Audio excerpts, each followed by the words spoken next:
প্রিয় শিক্ষার্থীরা, তোমাদের স্পোকেন একাডেমিতে স্বাগতম। হ্যাঁ বন্ধুরা, তোমরা ঠিকই শুনেছো যে এসএসসি জিডি তোমাদের নতুন যে ভ্যাকান্সি বার হচ্ছে 2025-26 সালে, এই ভ্যাকান্সি তোমাদের অ্যাপ্লিকেশান আরও পেছিয়ে গেল। ঠিক আছে বন্ধুরা, তোমাদের অ্যাপ্লিকেশান কেন পেছিয়ে গেলো সেটা তোমাদের একটা নোটিশের মাধ্যমে জানিয়ে দিয়েছে। বন্ধুরা, তোমাদের এই যে নোটিশটা কীভাবে চেক আউট করবে সব কিছু ডিটেলসে তুলে ধরবে ছোট্ট এসবি একাডেমি চ্যানেলে, পশ্চিমবাংলার বুকে সবচেয়ে ছোটো এসবি একাডেমি চ্যানেল। যারা সাবস্ক্রাইব করেনি প্রচুর ভুল করছো, সাবস্ক্রাইব করে নাও, দেখে নাও।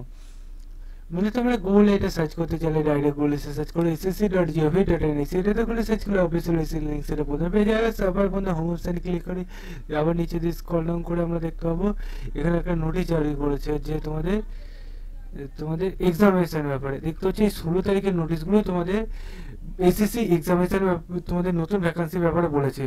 বন্ধু, তোমাদের এই যে ভ্যাকান্সি তোমাদের এখানে দেখবে পিডিএফ দিয়ে দিয়েছে, যে বলেছে 2025-26 তোমাদের যে ক্যালেন্ডার জারি করেছিল এক্সামিনেশন ব্যাপারে, সেই ক্যালেন্ডার পুরোপুরি পরিবর্তন আনছে। ঠিক আছে, ইনক্রিজ করে তোমাদের আবারও ডেট তোমাদের পেছিয়ে যাবে। ঠিক আছে বন্ধুরা, আমার মতে তোমাদের যে ডেটটা দেওয়া ছিল তোমাদের এপ্রিল মাসে, এই ডেটটা পেছিয়ে তোমাদের জানুয়ারি, তোমাদের ডিসেম্বরের ফার্স্ট উইক থেকে দেখবে তোমাদের অ্যাপ্লিকেশান পুরোপুরি চালু হয়ে যাবে। ঠিক আছে বন্ধু, একটু পেছিয়ে যাবে।